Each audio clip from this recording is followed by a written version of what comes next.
Fake drug is such a bad news. It is mass murder. The evil of fake drugs cannot be compared with any. But unfortunately, the world is not giving it enough attention. As evidenced by the fact that as I speak, there is no harmonized definition of counterfeit drug.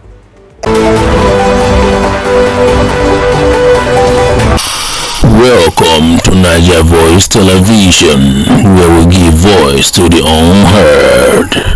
Every country has their own definition. How can we carry out the fight with that kind of behavior or situation? In the early 2000s, Nigeria was drowning with counterfeit drugs, pills that could kill, and syrups that could paralyze. The streets were filled with death disguised as medicine. For too long, no one took action or dared to confront the issue. That was until Dora Akunyili stepped onto the scene. This is not an ordinary story about a public servant in Nigeria. It is the story of a woman who faced corruption head-on without blinking. A woman who entered the depths of a broken system and resolved not to be broken herself. Even while battling cancer, later in her life, she stood taller than many of her peers ever could. She continued to fight, not for fame or political gain, but to save the lives of Nigerians.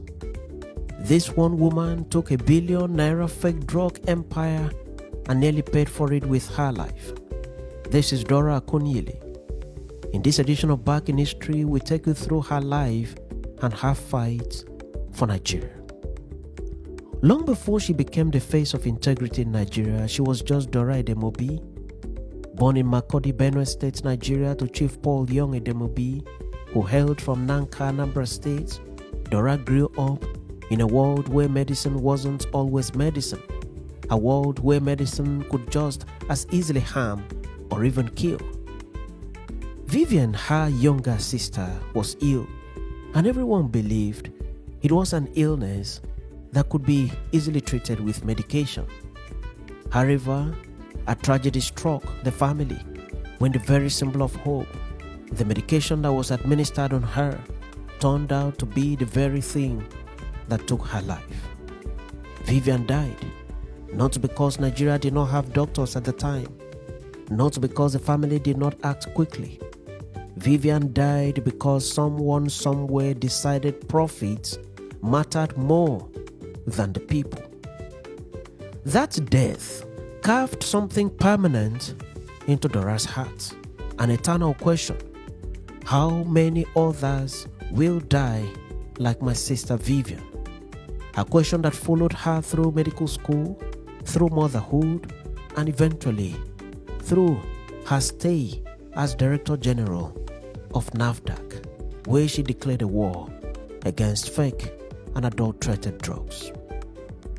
But first, Dora did what society expected of her. She became a mother, a lecturer, a pharmacist, a wife to Jesse Akunyili, and a brilliant woman just hiding in plain sight. She wasn't making waves yet, just at the time. By the early 2000s, Nigeria was home to fake and adulterated drugs in almost every corner of the country. Pills made in dirty warehouses, syrups mixed with chalk and sugar, injections that turned life into death, the kind of counterfeit poison that built empires for the marketers and graveyards for the poor. People were dying in hospitals, in homes, in clinics, and the country just went silent. Too many palms were greased. Too many officials looked the other way. But then, a call came. It was in 2001. President Olusegun Obasanjo wanted Dora Akunyili to head NAFDAC, the National Agency for Food and Drug Administration and Control. It was supposed to be a quiet post, as it is in most cases. Bureaucratic, box ticking. Stay in the office, shuffle the papers, collect your salary. Welcome to Niger Voice Television, where we give voice to the unheard. Had a different plan. She accepted the offer not to sit at the desk, but to burn the whole house down to destroy fake and adulterated drugs and related products. In her first week, she stormed markets in Onitsha and Kano, seizing cartons of fake medicines worth millions and even billions of naira. She shut down pharmacies, named and shamed big players. No bribe could stop her, no threats could scare her. The newspapers said, "Who is this woman?" The drug lord said, "Let's kill her." But for Dora, she said nothing. She just kept moving. Because here is the thing. She wasn't fighting for press coverage. She wasn't even fighting for Obasanjo. She was fighting for Vivian, her sister, and for every Nigerian citizen who has reason to take medication. And in doing so, she declared a war that would nearly take her life. By the time Dora Akunile was settling into her office in NAFDAC, the enemies had already encircled. And they weren't small-time criminals.